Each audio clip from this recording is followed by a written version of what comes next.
السلام علیکم ورحمۃ اللہ وبرکاتہ۔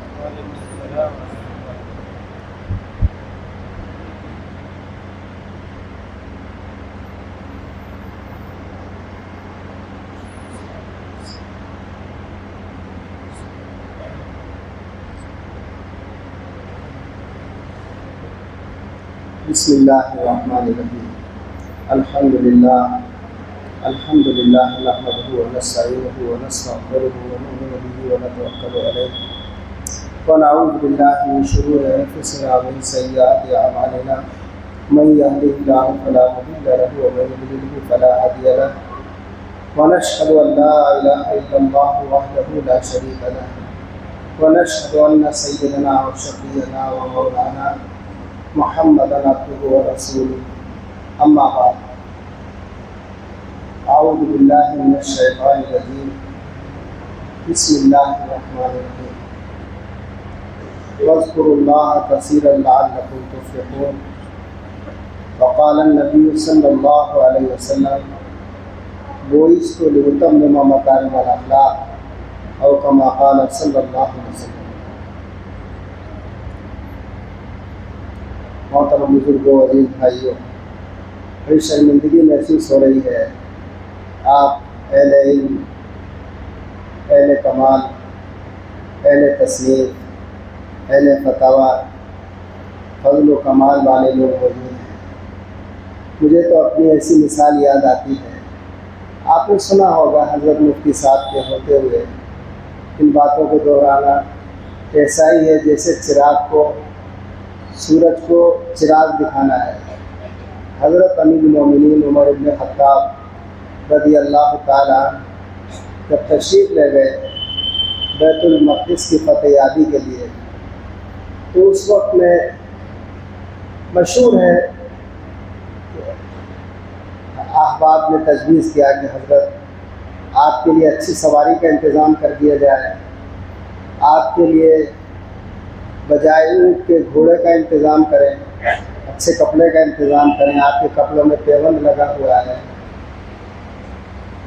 تو حضرت عمر رضی اللہ تعالیٰ نے قبول تو فرما لیا اور سواری پر بھی بیٹھے، کپڑا بھی پہنا، لیکن تھوڑی دیر کے بعد یا کچھ وقت کے بعد کہا کہ میرے دل کی کیفیت بدل رہی ہے، اس لیے میری وہی سواری لائی جائے کہ اونٹ والی سواری، اور وہی کپڑا لایا جائے جس میں پیوند لگا ہوا۔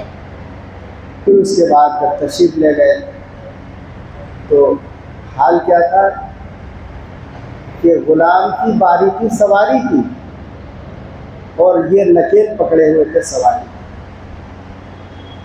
انہوں نے کہا بھی احباب نے، آپ کے رفقا نے، کہ یہ اجمی لوگ ہیں، آپ کو اس حال میں دیکھیں گے تو معلوم نہیں کیا سمجھیں گے۔ تو ایک جملہ سونے کے حرفوں سے لکھنے کے لائق ہے۔ انہوں نے کہا نحن اعزنا اللہ بالاسلام، ہم ایسی قوم ہے کہ ہم کو اللہ نے کپڑوں سے عزت نہیں دی، سواریوں سے عزت نہیں دی، اسباب سے عزت نہیں دی، رب الاسباب نے جو ہم کو عزت دی ہے وہ اسلام کی وجہ سے دی۔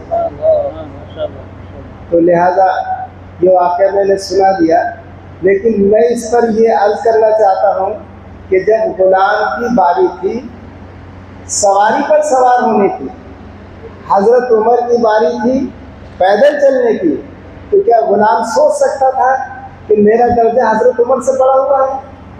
وہ سواری پر ہوتے ہوئے بھی اپنے کو غلام سمجھ رہا تھا، تو میں کرسی پر بیٹھ کر اپنے کو غلامی سمجھ رہا تھا۔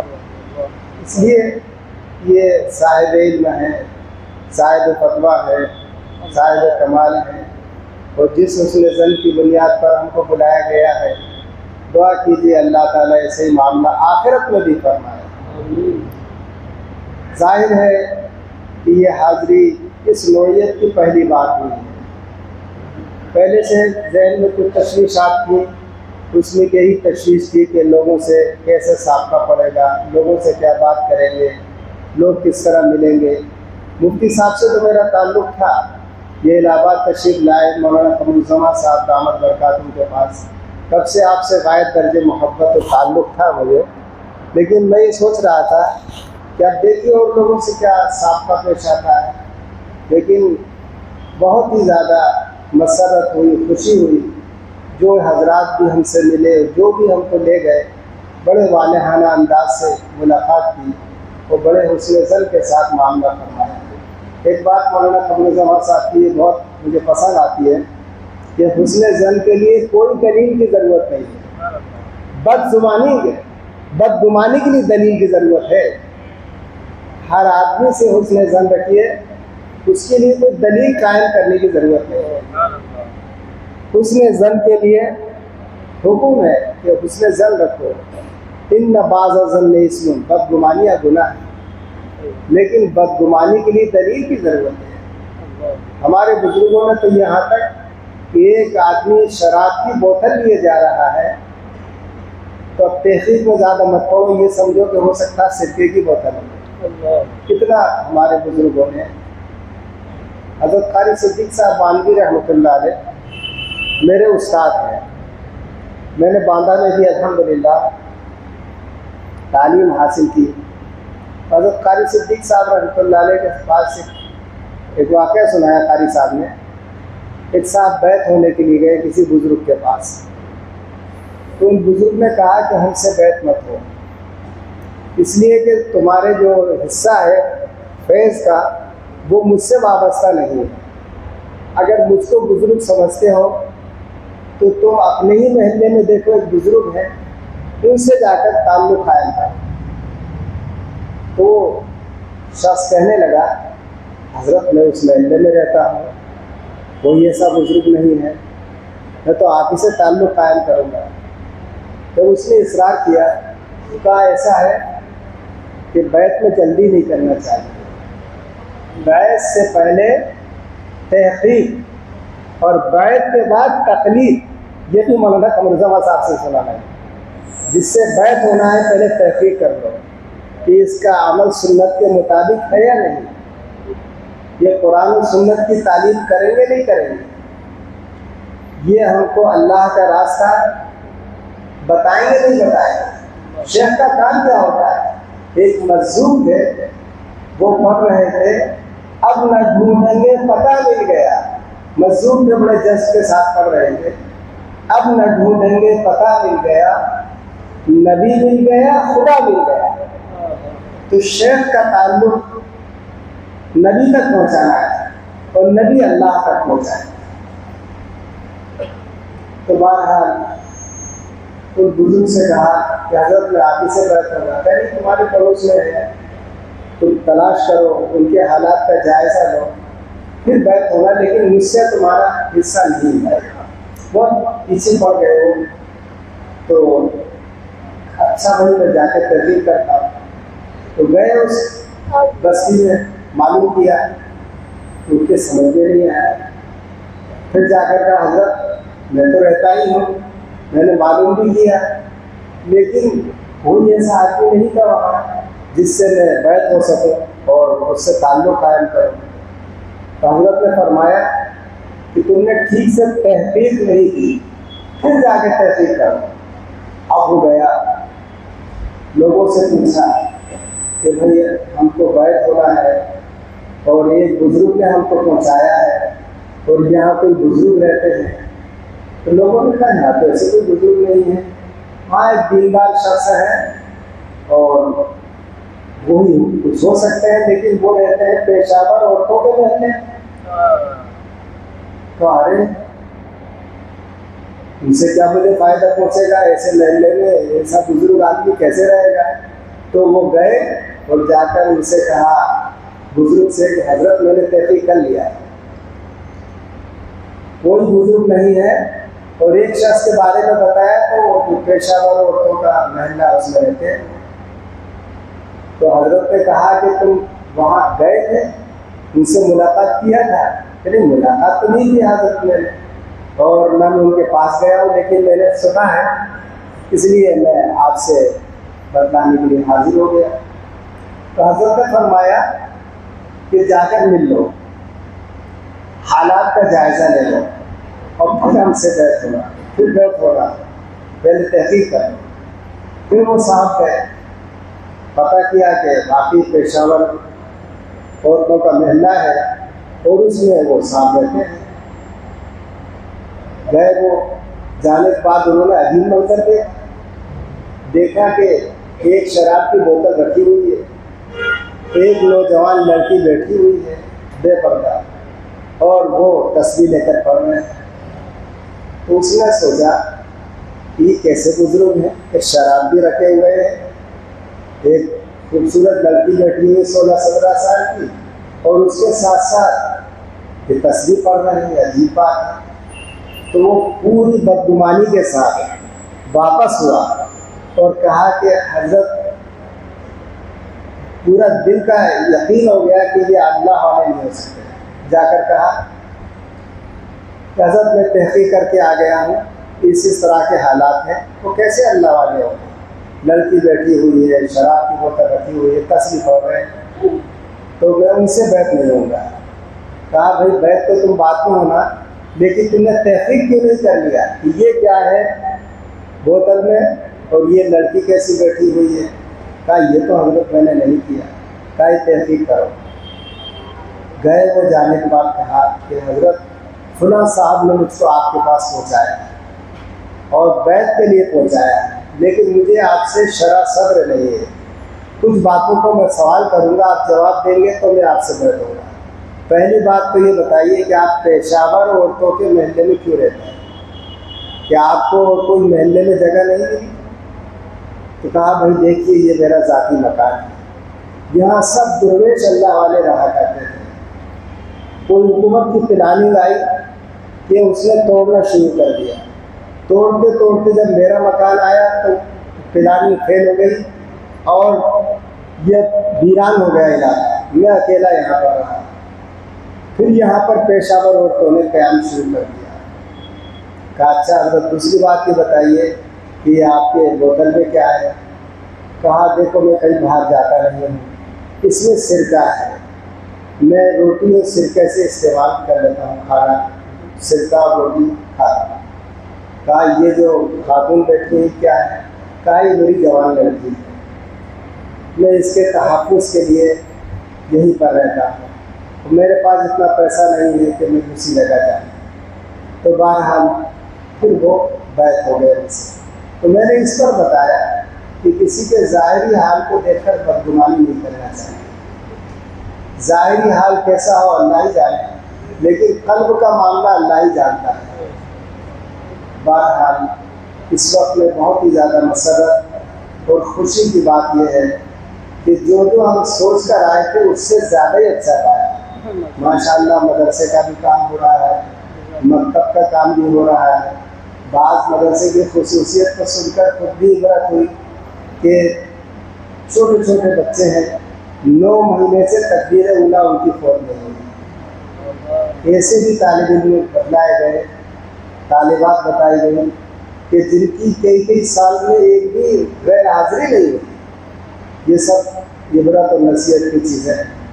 تو ماشاء اللہ یہاں مدرسے کے لائن سے، مکتب کی لائن سے، خانقاہ کی لائن سے، تصوف کے لائن سے ماشاء اللہ کام ہو رہا ہے. ہم لوگوں کی تو غذائی یہی ہے، ہم انہیں کے درمیان رہتے ہی ہیں. تو ہمارے مفتی ذاکر صاحب ماشاء اللہ ہر پہلو سے کام کر رہے ہیں. اللہ تعالیٰ ان کو مزید توفیق عطا فرمائے اور صحت عافیت عطا فرمائے، اور جو احباب ان کے ساتھ کام کر رہے ہیں سبھی ان کے ساتھ جڑے ہوئے ہیں، اللہ تعالیٰ ان سب کو قبول فرمائے. دیکھیے خانقاہ حقیقت میں کیا ہے؟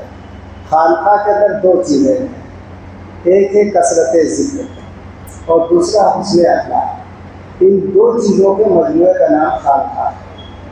جہاں کثرت ذکر ہو اور اخلاق کی اصلاح ہو تو وہ خانقاہ ہے، اور جہاں کثرت ذکر نہیں ہے یا کثرت ذکر ہے لیکن اخلاق کی اصلاح نہیں ہے تو وہ خانقاہ نہیں ہو سکتی. خانقاہ میں کثرت ذکر بھی کرایا جاتا ہے. لہذا ہم نے حضرت قاری صاحب رحمۃ اللہ علیہ سے سنا ہے کہ دارالعلوم کا دربان ایسا ہوتا تھا کہ جب گھنٹہ لگاتا تھا اس میں اللہ کی آواز نکلتی تھی. اور بنگلوں کے اندر جو کپڑا دھونے کے گھاٹ بنے ہوئے ہیں جب وہاں وہ کپڑا دھوتے تھے تو اس دھونے کے اندر آواز اللہ کی نکلتی تھی۔ اور پیر سعید میاں صاحب سے میں نے سنا کہ پیر سعید میاں صاحب کے والد مولانا محمد یعقوب صاحب، ان کے والد کے پیر عبد الحمد صاحب، غالباً انہی کا واقعہ ہے یا ان سے کسی کا واقعہ اسی خاندان کا، کہ جب ان کا انتقال ہوا اور ان کو غسل دیا گیا تو غسل دینے والے نے اللہ اللہ کی آواز سنی، جب کفن پہنایا گیا تو اللہ اللہ کی آواز سنی، اور جب ان کو قبر میں اتارا گیا تو اللہ اللہ کی آواز سنی۔ ہمارے مولانا شاہ محمد احمد صاحب رحمۃ اللہ علیہ، جن لوگوں نے دیکھا ہے وہی سمجھ سکتے ہیں، ورنہ حضرت پر جذب کی کیفیت بہت رہتی تھی، اکثر بیان نہیں فرماتے تھے، لیکن جذب کا یہ عالم تھا کہ جس کو ایک مرتبہ وہ دیکھ لیتے تھے، جیسے کوئی کیمرہ ہوتا ہے پورا اس کا سب حضرت کے سامنے آ جاتا ہے۔ ایک ہمارے خاص ملنے والے تھے، حضرت کے مرید بھی تھے، اور وہ نوجوان تھے، کالج میں پڑھتے تھے، حضرت کے پاس پہلی مرتبہ گئے، حضرت نے بیان کیا کہ حضرت عثمان رضی اللہ تعالیٰ عنہ نے فرمایا کہ میں دیکھ رہا ہوں کچھ نوجوانوں کی آنکھوں سے زنا ٹپک رہا ہے، تو معلوم ہوا کہ بدنگاہی کی ہے۔ تو وہ صاحب کہتے ہیں کہ وہ بدنگاہی والا عمل کر کے نہیں آیا، اور میری پہلی ملاقات تھی اور اس سے پہلے حضرت سے کبھی نہیں ملا تھا، تو میں نے حضرت کے ہاتھ پر توبہ کیا اور کہا کہ حضرت میں آپ سے بیعت ہونا چاہتا ہوں، اور کیونکہ اس بیماری میں میں ہی مبتلا تھا۔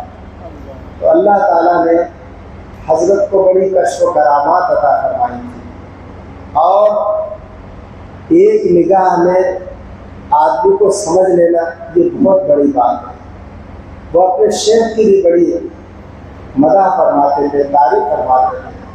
پہلی نگاہ بھی آپ کی کس بلا کی تھی، اپنے شیخ کے بارے میں حضرت سنایا کرتے تھے، پہلی نگاہ بھی آپ کی تو کس بلا کی تھی، ہم سر جھکائے وہ خنجر لیے، شہر میں سامری کی کیا قدرت۔ ہمارے حضرت سے سنا میں نے، مولانا شاہ محمد احمد صاحب رحمۃ اللہ، شہر میں سامری کی کیا قدرت، تیری آنکھوں میں جو اثر دیکھا۔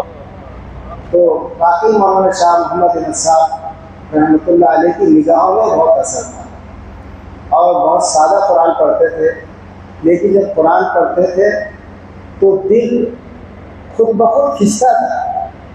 حضرت کی بہت سی کرامات بھی ہے کہ حضرت اسٹیشن پر نماز پڑھ رہے تھے، نماز پڑھا رہے تھے، لوگ پیچھے نماز پڑھ رہے تھے، ٹرین آئی اور آنے کے بعد رکی نہیں چلتی، حضرت باقاعدہ نماز پڑھتے رہے، تو غیر مسلم لوگ کھڑے ہوئے دیکھ رہے تھے کیا ہو رہا ہے۔ جب نماز سے فارغ ہوئے تو حضرت کی کرامت یہ کہ ٹرین واپس آئی ہے، آگے جانے کے بعد واپس آئی، اور کچھ غیر مسلمین نے حضرت سے پوچھا کہ بابا آپ یہ کیا پڑھ رہے تھے، تو کہا ہم قرآن پاک پڑھ رہے تھے نماز میں۔ تو انہوں نے اپنے لفظوں میں کہا کہ آپ جب پڑھ رہے تھے تو اس میں آکرشن شکتی معلوم ہو رہی تھی جو ہمارے دلوں کو کھینچ رہی تھی۔ ماشاء اللہ، اللہ نے تو بڑے جذب کے ساتھ بڑے عجیب انداز سے حضرت قرآن پڑھتے ہیں۔ حضرت کے قرآن کا انداز بھی سب سے، اور اشعار بھی بڑے وجد کے ساتھ حضرت پڑھتے تھے۔ حضرت مولانا شاہ محمد احمد صاحب رحمۃ اللہ علیہ کے بارے میں ہمارے استاد کے مفتی آئے صاحب فرماتے ہیں کہ جب مولانا عبد الغنی صاحب پھول پوری رحمۃ اللہ علیہ، جو حضرت خانوی رحمۃ اللہ علیہ کے اجل خلافہ میں تھے، جب پاکستان جانے لگے تو ان کو رخصت کرنے کے لیے ہمارے استاد کے مفتی آئے صاحب پرتاپ گڑھی اور مولانا محمد احمد صاحب پرتاپ گڑھی رخصت کرنے جانے لگے، تو مفتی آیا صاحب نے کہا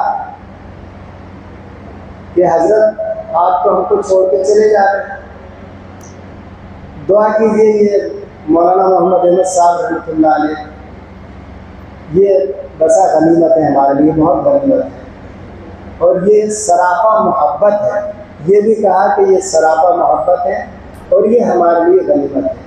کہا تم نے کیا کہا؟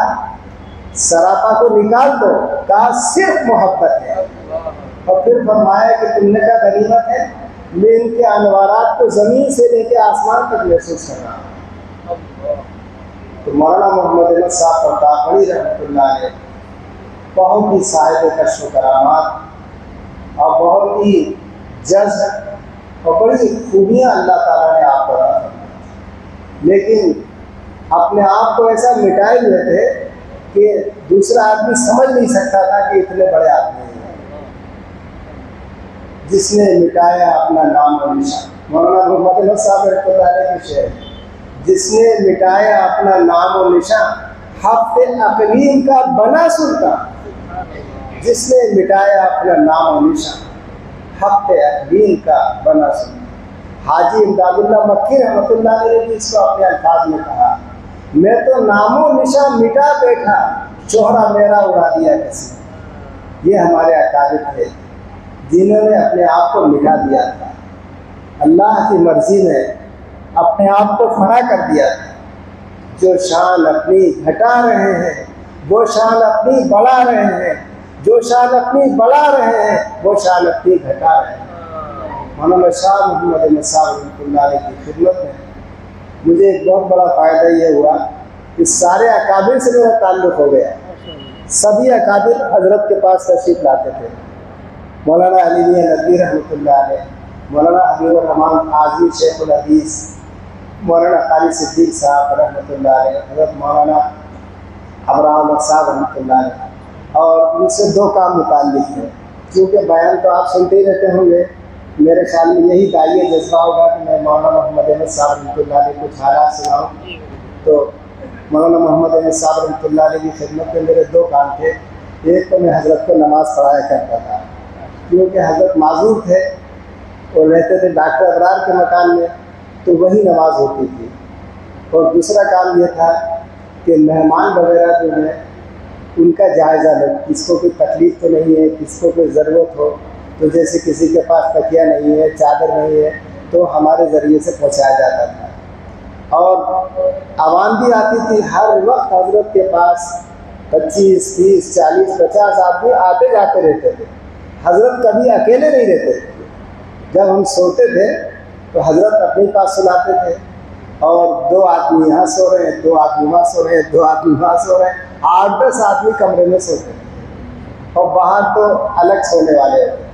اور سب سے بڑا مجاہدہ جو حضرت کیا ہوتا تھا وہ رات والا ہوتا تھا، اس میں ہر ایک آدمی ٹک نہیں پاتا تھا، اور اس میں گرفت بھی ہوتی تھی۔ ایک آدھ بار ہماری بھی گرفت ہوئی، اور کیسے گرفت ہوئی وہ خود ہی سنا دیتا ہوں۔ حضرت کا معمول یہ تھا کہ جب سونے لگو تو 300 مرتبہ لا الہ الا انت سبحانک انی کنت من الظالمین پڑھو جو رہتے تھے، اور 300 مرتبہ پڑھو حسبنا اللہ و نعم الوکیل نعم المولا و نعم النصیر، یہ پڑھو، اس کے بعد لیٹو۔ اب جب ہم لیٹنا چاہتے تھے تو حضرت فوراً آواز دیتے تھے نام لے کر کے۔ اس کے بعد جب حضرت کو کچھ نیند آتی تھی تو ہم بیدار ہو جاتے تھے، اور جب ہم بیدار ہوتے تھے تو حضرت جیسے لگتا ہے سو رہے ہیں، جیسے رات بھر ہوتا رہتا ہے۔ تو میرے تھوڑا نکل آیا کہ اس میں کچھ زخم ہو گیا تھا، مواد آ رہا تھا، تو میں حضرت کے پاس نہیں سویا، باہر سو گیا۔ رات کو 12 بجے حضرت نے پوچھا میرا نام لے کر کہ مولوی صاحب کہاں ہے؟ تو ایک صاحب نے میری شکایت کیا کہ حضرت وہ جاگتے بھی ہیں لیکن آج باہر ہے۔ وہ کہا بلاؤ، 12 بجے رات کو اس کو بلایا، اور بلانے کے بعد کہا کیوں آپ تو میرے پاس سوتے تھے، باہر کیوں چلے گئے؟ تو میں نے کہا حضرت میرے تھوڑا نکل آیا ہے، اس میں درد ہوتا ہے، تو اس لیے میں باہر لیٹ گیا۔ تو حضرت نے بڑے اس سے کہا جاؤ ایسی جگہ جاؤ جہاں درد نہ ہو۔ پھر اس کے بعد وہی سوئے۔ ایک بار ہم پرتاپ گڑھ میں تھے، مولانا شاہ محمد احمد صاحب رحمۃ اللہ علیہ کی خدمت میں رہتے تھے، اور 3 مہینہ مسلسل رہے۔ اس وقت دارالعلوم میں انخلا ہوا تھا، اور دارالعلوم میں انخلا کے بعد ایسے اوقات آئے کہ کئی مہینہ دارالعلوم بند ہو گیا تھا۔ دوبارہ ہم گئے تو حضرت بہت خوش تھے، یہاں تک کہ حضرت نے اپنا جو مسیری تھی اس کے نیچے چارپائی میری لگوا دیا تھا، اور اس کے 2-3 دن بعد مجھے دیوبند جانا تھا۔ تو میں نے کہا کہ حضرت بہت خوش ہیں اور اب دیوبند کھل گیا ہے، 10 سال سے زیادہ ہو گیا. تو میرے کشمیری ساتھی آ گئے، انہوں نے کہا کہ بھائی میں تو جا رہا ہوں دیوبند، کیونکہ دارالعلوم کھلے ہوئے 5 دن ہو گیا ہے. تو میں نے کہا اچھا اور بتاؤ کیا حالات ہے. تو ان سے کہا وہ جو میرے ساتھی تھے تم چاندتارا مسجد میں جاؤ، بھائی پرتاپ گڑھ میں پاس میں ہے، اور مجھ سے کہا کہ ہمارے پاس سویا کرو. ہم سوتے تھے لیکن ہمارے دل میں خیال آیا، میں اس پر بتانا حضرت کے الہام اور وسوسے کو، میرے دل میں خیال آیا کہ روزانہ تو حضرت کے پاس سوتے ہی ہیں، آج یہ ہمارے ساتھی آئے ہیں دیوبند جائیں گے تو ان سے بات کریں گے، لہٰذا آج ان کے پاس جا کے سو جاتے ہیں مسجد میں. تو حضرت نے مجھ سے پوچھا جب وہ جانے لگے، کہا کہاں سوئیں گے مولوی صاحب، کہاں سوئیں گے؟ تو ہم نے کہا حضرت جیسا آپ کہیں، جو آپ کی مرضی ہو. حضرت نے بڑے اس کے انداز میں کہا، ناگواری کا انداز میں، کہ میری مرضی ہے کہ تم مسجد میں جا کے سو. اب میں افسوس کرنے لگا. 3 مہینے رہا، بہت زیادہ خوش تھے حضرت. کھانا میرے لیے الگ سے منگایا جاتا تھا. قیام حضرت کی چارپائی کے نیچے ایک چارپائی بچھی تھی. میں ان کے جاتے جاتے بہت بڑی مصیبت آ گئی ہے. تو میں گیا تو مسجد، لیکن برابر روتا رہا. 12 بجے رات تک میں روتا رہا اس بات پر کہ میں نے بہت بڑی غلطی کی. گویا بزرگوں کی نگاہ ایسی ہوتی ہے کہ ان کو ذرا بھی دل کے اندر کوئی وہ نہیں آنا چاہیے، میل نہیں آنا چاہیے. تو مجھے بہت ہی افسوس ہوا. جب 12 بج گیا روتے روتے، تو حضرت نے 12 بجے رات کو پھر مجھے بلایا، مسجد سے 12 بجے رات کو بلایا، اور پھر وہی چارپائی کے پاس کہا یار سو جاؤ. کھانا تو کھا ہی لیا تھا ہم نے، اب ہم کو اگلے دن دیوبند جانا تھا. تو ہم بہت شرمندہ تھے، اور شرم کی وجہ سے نگاہیں گڑی ہوئی تھی کہ اب پتہ نہیں کیا ہوگا. تو حضرت نے ہم سے کہا کہ مظہور رحمۃ اللہ علیہ کا شعر ہے، ناگ چھڑکو اب کہیں پھرتا ہے دل. یہ حضرت نے شعر پڑھا، ناگ چھڑکو اب کہیں پھرتا ہے دل، ہو گئی اب تو محبت ہو گئی. یہ مولانا حضرت نے پڑھا، ناگ چھڑکو اب کہیں پھرتا ہے دل، ہو گئی اب تو محبت ہو گئی. اور پھر حضرت نے بڑے وجد کے ساتھ ایک شعر پڑھا. ہم سمجھے حضرت بہت ناراض ہوں گے، بہت وجد کے ساتھ پڑھا. عجیب سرکار ہے ان کی، ستم ہی میں کرم دیکھا، اور ہم ہی تھے مخاطب، ظاہر ہے اور کوئی تھا نہیں. عجیب سرکار ہے ان کی، ستم ہی میں کرم دیکھا، وہی مقبول ہوتا ہے جسے مقبول کرتے ہیں. تو بزرگوں کے جو ڈانٹ ڈپٹ ہوتی ہے اس سے بھی بڑی اصلاح ہوتی ہے. نفس کا تزکیہ سب سے زیادہ اسی سے ہوتا ہے. جب ان کی طرف سے کوئی ڈانٹ ڈپٹ ہو، کوئی سخت بات سننے کو ملتی ہے، تو سارا تکبر آدمی کا ٹوٹ جاتا ہے. شاہ وصی اللہ صاحب رحمۃ اللہ علیہ کا کام بہت اس سے ہوتا ہے. اچھے علماء جاتے تھے، بڑے بڑے علماء جاتے تھے، اور پھر شاہ وصی اللہ صاحب ان کے کندھے کو ہلا ہلا کے کہتے ہیں سمجھے مولوی صاحب نہیں سمجھے. ہمارے وطن سے ایک ساتھ گئے تھے، اور بہت ماشاءاللہ شکل و صورت بھی، اور جسم بھی، اور تصویر بھی، اور امامہ بھی، سب کچھ تھا. اور گئے وہاں پر، تو شاہ وصی اللہ صاحب رحمۃ اللہ علیہ کے سامنے بیٹھ گئے، سو رہے تھے. تو شاہ وصی اللہ صاحب کو اندازہ لگا کہ یہ سن نہیں رہے، سو رہے. تو وہیں پر بوڑھے کافی تھے، دونوں کندھے اور مونڈے پکڑ کر ہلا کر کہا، بڑوا سونے آئے ہو سننے آئے ہو. بھائی یوپی کی زبان میں کہا تو ان کی ساری نیند بھی غائب ہو گئی، اور جتنا اپنے کو بزرگ سمجھے ہوتے وہ بھی گیا.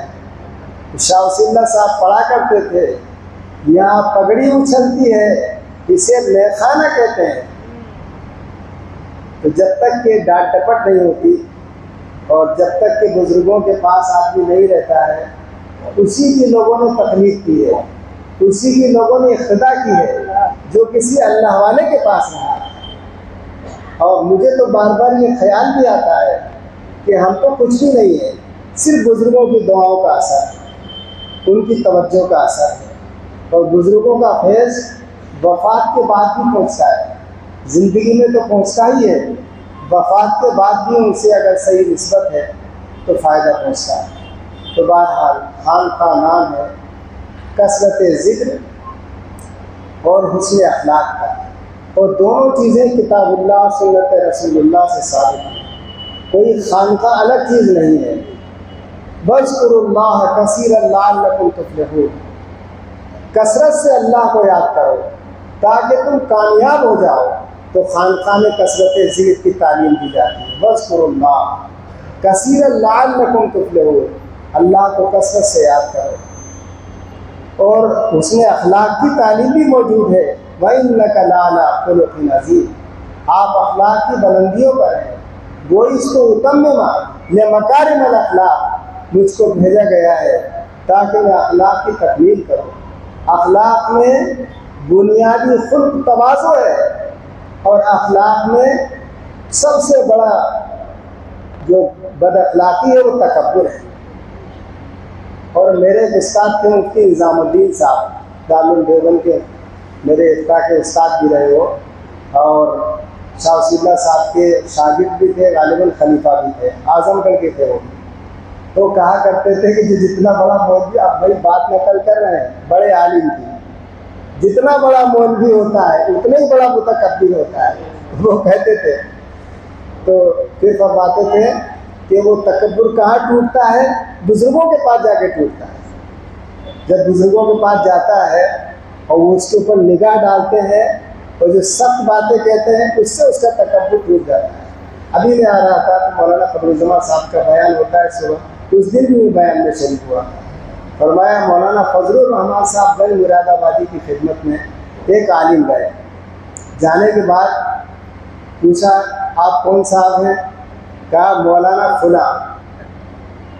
کہا اچھا کس لیے آئے ہیں؟ کہ حضرت نے آپ سے اصلاح کے لیے آیا۔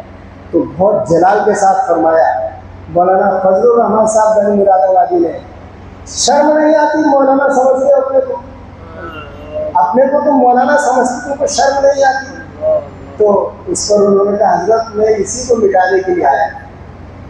اب کوئی مولانا ہو اور اپنے کو مولانا نہ سمجھے تو یہ بہت مشکل کام ہے۔ دیکھیے غریب اپنے کو غریب سمجھے، فقیر اپنے کو فقیر سمجھے تو کچھ آسان بھی ہے، لیکن مالدار اپنے کو فقیر سمجھے، مولانا عالم اپنے کو عالم نہ سمجھے، یہ بہت مشکل چیز ہے۔ مطلب یہ کہ عالم اپنے کو عالم نہیں سمجھے گا تو جاہل نہیں ہو جائے گا، بلکہ اس کی نظر علم پر نہیں رہے گی، علم کو سمجھے گا اللہ کا عطیہ ہے، اس کو اللہ کی طرف سے سمجھے گا، اس کا علم باقی رہے گا۔ لہذا بہت بڑے عالم ہیں، وہاں خانگی رحمۃ اللہ علیہ کی خدمت میں آئے سید سلیمان صاحب، بہت بڑے عالم ہیں، آئے وہ شاہ ولی اللہ صاحب رحمۃ اللہ نے اس کو نقل کیا، مولانا فضلالزمان صاحب بھی سناتے رہتے ہیں۔ تو انہوں نے کہا شاہ ولی اللہ صاحب وہاں خانگی رحمۃ اللہ علیہ سے حضرت کو نصیحت کیجیے۔ تو انہوں نے کہا آپ جیسے عالم فاضل کو ہم کیا نصیحت کریں، ہم نے اپنے بڑوں سے سنا ہے کہ جہاں تک ہو سکے اپنے کو مٹانا چاہیے۔ اتنا اثر ہوا کہ وہ روتے ہوئے واپس ہوئے، جبکہ بہت بڑے عالم، بہت بڑے کمال والے، تو اس طریق کے اندر تو فلاحی ہے۔ اور تکبر، انانیت، اس کو مٹانا سب سے بنیادی چیز ہے۔ شیطان جو راندی درگاہ ہوا وہ تکبری کی وجہ سے لگا، اس نے تکبر کیا، ابا واستکبر وکان من الکافرین، اس کی ہلاکت کا سبب تکبر تھا، جبکہ اس کی ریاضت، اس کا مجاہدہ، اس کی عبادت سب بہت مشہور ہے، لیکن اس نے کہا کہ اللہ آپ نے مجھ کو آگ سے پیدا کیا اور آدم کو مٹی سے پیدا کیا، اور آگ کا کام کیا ہے کہ نیچے جلاؤ تو اوپر جاتی ہے، اور مٹی کا کام کیا ہے کہ اگر اس کو دیکھا جائے مٹی کو تو اوپر سے نیچے آتی ہے، مٹی نیچے آئے گی آگ اوپر جائے گی۔ تو آپ نے مجھ کو آگ سے پیدا کیا اور آدم کو مٹی سے پیدا کیا، میں کیسے آدم کو سجدہ کروں؟ اور سب سے پہلے مناظرہ اور سب سے پہلے قیاس ابلیس نے کیا، سب سے پہلے اپنے بڑے سے یعنی اللہ رب العزت سے الجھ گیا اور بحث شروع کر دیا اسے۔ اور اسی طرح سب سے پہلے مناظرہ اللہ تعالیٰ سے ابلیس نے کیا، اور سب سے پہلے قیاس بھی اسی نے کیا کہ مجھ کو آگ سے پیدا کیا، آدم کو مٹی سے پیدا کیا، کیسے سجدہ کروں؟ یہ قیاس اس کا تھا۔ تو اس لیے اس انا کو ختم کرنے کے لیے بزرگوں کے پاس جانا بہت ضروری ہے۔ جب تک بزرگوں کی صحبت نہیں ملے گی تب تک انا ختم نہیں ہوگی۔ بعض مرتبہ تو ایسا محسوس ہوتا ہے بزرگوں کے پاس جانے کے بعد کہ جیسے جیسے ان کی توجہ بڑھتی ہے ویسے ویسے اپنے اندر کی کچھ حالت بدلنا شروع ہو جاتی ہے۔ مولانا شاہ محمد احمد صاحب رحمۃ اللہ علیہ کی تو توجہ میں اور نگاہ میں وہ اثر تھا کہ کوئی کہیں بھی ہو لیکن ان کا فیض وہاں تک پہنچا۔ میں جب دیوبند میں پڑھتا تھا تو حضرت نے مجھ سے کہہ رکھا تھا کہ ہر ہفتہ ایک خط لکھا کرو، تو میں لکھتا رہتا تھا خط، اور حضرت جو ہے مہینے میں ایک آدھ بار تو جواب ضرور دیتے تھے۔ کبھی کبھی ایسا ہوا کہ میں نے خط لکھنے میں تاخیر کر دیا تو فوراً حضرت کو خیال ہوا کہ میں جواب نہیں لکھتا اس لیے خط نہیں لکھتا ہے، تو مجھ سے کہا کہ جواب کا انتظار مت کیا کرو، خط ضرور لکھ دیا کرو۔ اور حضرت کی توجہ ایسی رہتی تھی کہ اس توجہ کی برکت سے دارالعلوم دیوبند میں افتاء میں میرا داخلہ مشکل ہو رہا تھا۔ میں نے حضرت سے جا کر کہا کہ حضرت میں دورہ حدیث کر چکا ہوں، تکمیل ادب بھی کر چکا ہوں، اور افتاء میں جب پڑھنا چاہتا ہوں تو کیسے میرا داخلہ ہوگا؟ تو حضرت نے کچھ نہیں کہا مجھ سے۔ جب میں دیوبند پہنچا میں نے کہا حضرت دعائی کرنا، تو حضرت نے یہ بھی نہیں کہا کہ میں دعا کروں گا، بلکہ اتنا کہا کہ جلدی سے مت آنا، بس اتنا کہا۔ میں نے حضرت سے کہا کہ حضرت بڑے بڑے لوگوں کی سفارشیں ہیں، قاری صدیق صاحب رحمۃ اللہ علیہ میرے استاد ہیں، وہ تو وہاں کی شورا کے ممبر بھی تھے، اور اس کے ساتھ ساتھ بہت بڑے بڑے لوگوں کی سفارشی خط بھی گئے تھے۔ تو میں نے سوچا کہ حضرت جو ہے مفتی نظام الدین صاحب کو خط لکھ دیں گے، لیکن نہیں لکھا حضرت نے، بس یہ کہا جلدی مت آنا۔ اب جب دیوبند میں پہنچا تو مفتی سعید پالن پوری رحمۃ اللہ علیہ یہ میرے خاص استاد ہیں، میں نے ان سے کہا حضرت میں افتاء میں داخلہ چاہتا ہوں اور میں نے درخواست بھی دے دیا ہے۔ کہا تیرا داخلہ نہیں ہوگا کیونکہ تو تکمیل ادب کر چکا ہے، 1 سال رہنے کی اجازت ہے دیوبند میں، اب 2 سال نہیں رکھا جائے گا۔ کہا رے کیا کریں، میں بہت مایوس ہو گیا۔ مولانا ریاست علی صاحب تھے بجنوری، وہ بھی میرے خاص استاد تھے اور ناظم تعلیمات بھی تھے۔ میں نے ان سے جا کر کہا کہ حضرت میں افتاء میں داخلہ چاہتا ہوں۔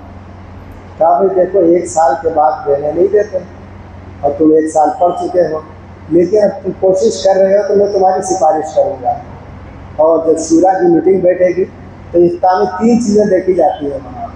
ایک تو دیکھا جاتا ہے اس کے دورہ حدیث کے نمبر، دوسرا دیکھا جاتا ہے ہدایہ کا نمبر، اور تیسرا کیریکٹر دیکھا جاتا ہے۔ تو کیریکٹر بھی میں تمہارا جانتا ہوں اور نمبرات بھی تمہارے ٹھیک ہی ہوں گے، بہرحال میں سفارش کروں گا۔ اتفاق سے مولانا مرغوب الرحمان صاحب کا اس وقت اہتمام آ گیا تھا، تو راجستھان کی طرف سے کچھ لوگ پہنچے تھے، یہ آپ کے جودھ پور جیسلمیر کے جو علماء ہیں اس میں مولانا معروف صاحب بھی ایک خاص بہت بڑے عالم ہیں، وہ لے جانا بھی چاہتے تھے ہم کو، تو بہرحال ان لوگوں سے میں نے سفارش لکھوایا ہے۔ اس سفارش کو لے جا کر میں نے دیا مولانا مرغوب الرحمان صاحب کو، تو انہوں نے ہاتھ میں نہیں لیا اور یہ کہا کیا ہے یہ؟ میں نے کہا حضرت میں افتاء میں داخلہ چاہتا ہوں اور یہ سفارش کا خط ہے۔ کہا مولوی صاحب صلاحیت پر داخلہ ہوتا ہے، سفارش سے نہیں ہوتا ہے۔ ہم بالکل مایوس ہو گیا۔ اب وہ کہتے ہیں نا ملا کی دور مسجد تک، تو میں فوراً حضرت کے پاس جاتا، مولانا محمد احمد صاحب رحمۃ اللہ علیہ کے پاس جاتا، کوئی جاتا نہیں، اور حضرت نے منع کر دیا تھا۔ حضرت منع نہیں کرتے تھے کبھی۔ بہرحال میں نہیں گیا، انتظار کیا کہ کیا نتیجہ آتا ہے۔ 3 مہینے کے بعد نتیجہ آیا تو حضرت قاری صدیق صاحب باندھی رحمۃ اللہ علیہ کے صاحبزادے نجیب، ان کا داخلہ نہیں ہوا، جبکہ قاری صاحب کو خود وہاں بہت مشہور سب تھے، اور میرا 18ویں نمبر پر امدادی داخلہ ہوا، حیرت انگیز طریقے کا، نہ کوئی سفارش نہ کچھ، بس حضرت کی دعا دیکھی، اتنی توجہ حضرت کی تھی۔ ایک مرتبہ میں حضرت کے بلا اجازت کا، تو طالب علم کا زمانہ ایسا ہوتا ہی ہے، اپنی جہالت نہ لے، بلا اجازت کے میں حضرت کے وہاں پھول پور سے پرتاپ گڑھ سے الہ آباد آ رہا تھا بلا اجازت کے۔ اب میں پہنچا پرتاپ گڑھ میں الہ آباد آنے کے لیے، تو جب میں ٹکٹ لینے گیا تو ٹکٹ اسٹیشن ماسٹر نے کہا کہ ٹرین چلی گئی۔ میں نے جا کے پلیٹ فارم پر دیکھا ٹکٹ گاڑی کھڑی ہوئی ہے، پھر دوبارہ جا کر کہا تو پھر اس نے ٹکٹ نہیں دیا۔ مجھے خیال ہوا کہ کیا بات ہے، راستہ بند کیوں ہو گیا؟ تو پھر میں حضرت کے پاس گیا اور جا کر میں نے معافی مانگا، اور اس کے بعد حضرت کو اجازت دیا، تب جا کر کے راستہ کھلا۔ حضرت کی دعاؤں میں، حضرت کی توجہات میں بڑا اثر تھا۔ تو حسن اخلاق تو حضرت کے ایسے تھے، میں نے ایسے اخلاق تو کسی کے دیکھے نہیں۔ جتنی شفقت، جتنی محبت، جتنا حضرت کے اندر تعلق تھا، تو مولانا عبدالغنی صاحب پھول پوری رحمۃ اللہ علیہ نے فرمایا کہ سراپا کو نکال کر کہو صرف محبت ہے، اور ان کے انوارات میں زمین سے لے کے آسمان تک محسوس کر رہا۔ بہت بڑے کمالات کے آدمی تھے، لیکن وہ یہی ہے کہ افسوس ہوتا ہے ان سے جو فائدہ حاصل کرنا تھا، جو سمجھنا تھا، وہ ہم نہیں سمجھ سکے، اتنا فائدہ نہیں اٹھا سکے۔ بس یہی سعادت مندی رہی کہ حضرت کی صحبت میں رہے، اور حضرت کبھی ناراض ہونا جانتے ہی نہیں تھے۔ ہم کو ایک بار خیال ہوا کہ کیا حضرت ہم سے ناراض ہے کیا؟ عصر کے بعد حضرت کبھی اکیلے نہیں رہتے تھے، لیکن اتفاق سے سب لوگ مسجد میں تھے، حضرت اکیلے بیٹھے ہوئے تھے، مولانا شاہ محمد احمد صاحب رحمۃ اللہ علیہ۔ تو میں نے کہا حضرت سے، کیا حضرت آپ ہم سے ناراض ہیں کیا؟ فوراً چونکے، ایسی کیفیت میں رہتے تھے، کبھی پہچانتے نہیں تھے، کبھی کبھی ایسی ان کی کیفیت ہو جاتی تھی اپنے لڑکے کو نہیں پہچانتے۔ تہجد کے وقت میں جیسے اٹھے اور لڑکا سامنے آ گیا، اپنا کا کون ہو؟ کا اشتیاق ہے۔ کون اشتیاق؟ ان کے بڑے لڑکے کا نام اشتیاق۔ اسی کیفیت ایک دم چونکے، کیا کہا تم نے؟ میں نے کہا کہ حضرت آپ خفا ہیں کیا، ناراض ہیں کیا؟ تو کہنے لگے میں کبھی کسی سے ناراض نہیں ہوتا ہوں، حضرت نے کہا۔ اور پھر فرمایا کہ میں نے کہا حضرت تو پھر آپ کو تکلیف ہوئی، میں نے ایسی نامناسب بات کہہ دی، آپ کو تکلیف ہوئی؟ تو حضرت نے کہا کہ ابھی تک مجھے تکلیف نہیں ہوئی تھی، جو تم نے کہا ناراض ہو کیا، اس سے مجھے تکلیف ہوئی، یعنی میں ناراض ہوتا ہی نہیں ہوں کسی سے۔ اور حضرت نے بہت مجاہدات کیے، 70,000 مرتبہ اس میں ذات اللہ اللہ کہتے تھے جوانی کے اندر، 70,000 پھول پور کے جنگل میں۔ اور اس وقت کے حضرت کے اشعار بھی ہیں، گیا میں پھول گلستان کے سارے افسانے، گیا میں پھول گلستان کے سارے افسانے، پیام کچھ ایسا دیا سکوت صحرا نے۔ بالکل جنگل تھا وہاں حضرت اس میں ذات اللہ اللہ 70,000 مرتبہ کہتے ہیں۔ تو انبیاء علیہ السلام کے صحیح معنوں میں وارث ہوتے ہیں۔ ایک طرف ذکر کی کثرت بھی ہوتی ہے، حسن اخلاق بھی ہوتا ہے، دونوں کا نمونہ اللہ تعالیٰ ان کو بناتا ہے۔ اس لیے بہت مشہور شعر ہے، آپ نے سنا ہی ہوگا، نہ وعظوں سے نہ تقریروں سے نہ زر سے پیدا، دین ہوتا ہے بزرگوں کی نظر سے پیدا۔ یعنی حقیقی دین جو ہے وہ بزرگوں کی نظر سے ہی آتا ہے۔ ہاں یہ معلومات ہو جائے گی، کچھ نہ کچھ پتہ بھی چل جائے گا، واعظ بھی بیکار نہیں ہے، نصیحتیں بھی بیکار نہیں ہے، لیکن دین کی جو حقیقت ہے وہ سینہ بسینہ اور بزرگوں کی نظر سے حاصل ہوتی ہے۔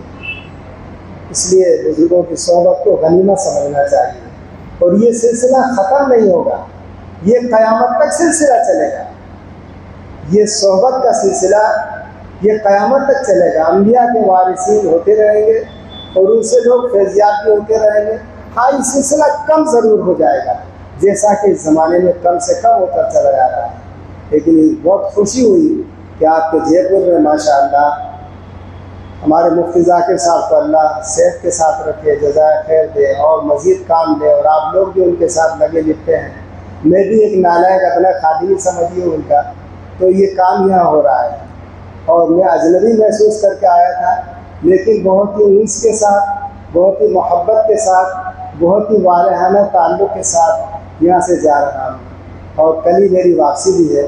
میں ایک بات اور سنا کے بعد ختم کر دیتا ہوں کہ اگر بزرگوں سے صحیح تعلق ہے اور ان سے نسبت ہے تو فیض ہر جگہ پہنچتا ہے۔ ہمارے مولانا شاہ محمد احمد صاحب رحمۃ اللہ علیہ کی ایک مثال ہے، وہ پیش کرتا ہوں۔ ایک چڑیا ہوتی ہے، اس کو عکاس کہتے ہیں، مولانا شاہ محمد احمد صاحب رحمۃ اللہ علیہ نے اس کو پیش کیا، اور وہ ایک پہاڑ کی گفا کے اندر انڈا دیتی ہے، اور انڈا دینے کے بعد وہاں سے اڑ جاتی ہے، اور ہزاروں میل جانے کے بعد اس انڈے کے اندر توجہ ڈالتی ہے، اور اس کی اس توجہ سے اس میں بچے نکل آتے ہیں۔ یہ حضرت نے مثال دی، اور پھر اس پر حضرت نے سنایا، کہیں بھی ہم ہوں مگر فیض ہے یہ ساقی کا، کہیں بھی ہم ہوں مگر فیض ہے یہ ساقی کا، ہمارے پاس پہنچتے ہیں اڑ کے پیمانے۔ اگر ہم صحیح معنوں میں تعلق رکھتے ہیں تو بزرگوں سے فیض پہنچتا ہے۔ اور ہمارے حضرت اس پر اور بھی سنایا کرتے تھے کہ محبت بہت بڑی چیز ہے، اللہ والوں سے محبت رکھنا بہت بڑی چیز ہے۔ فرماتے ہیں کہ ایک ہوتا ہے پروانے کا عشق اور ایک ہوتا ہے صدیقین کا عشق، دونوں میں فرق ہے۔ پروانے کا عشق کیا ہے کہ پروانہ شمع جلتی ہے تو اس پر آ کے اپنے کو نچھاور کر کے ختم کر دیتا ہے، تو یہ کیا ہے؟ شہداء ہے۔ اس پر حضرت کا شعر ہے، وفور شوق نہیں اجل رہے پروانے، کمال تو یہ ہے کہ آواز تک نہیں آتی، وفور شوق نہیں جل رہے پروانے، کمال تو یہ ہے کہ آواز تک نہیں آتی، یہ شہید کا عشق ہے۔ اور پھر حضرت نے فرمایا کہ ایک بزرگ تھے، وہ مجاہدہ کرتے کرتے تھک گئے تھے اپنے کمرے کے اندر، تو ان کے دل میں خیال آیا کہ فلاں جگہ جہاد ہو رہا ہے، وہاں چلے جائیں اور اپنے آپ کو شہادت حاصل کر لیں۔ لیکن انہوں نے غور کیا کہ خیال کیوں پیدا ہوا، تو دل میں بات آئی کہ تم مجاہدہ کرتے کرتے گھبرا گئے ہو، اس لیے تمہارے دل میں خیال پیدا ہوا۔ اس پر حضرت نے شعر کہا، کمال عشق تو مر مر کے جینا نہ کہ مر جانا، یہ صدیقین کا حال ہوتا ہے۔ کمال عشق تو مر مر کے جینا نہ کہ مر جانا، اب اس راز سے واقف نہیں ہے ہائے پروان۔ اللہ تعالی ہم لوگوں کو اللہ والوں سے صحیح نسبت اور تعلق عطا فرمائے، اور بس یہی کافی ہے ہمارے لیے۔ اولئک آبائی فجینی بمثلہم اذا جماعتنا یا جریل المجامع، وآخر دعوانا الحمد للہ۔ آپ بھی دعا فرمائے۔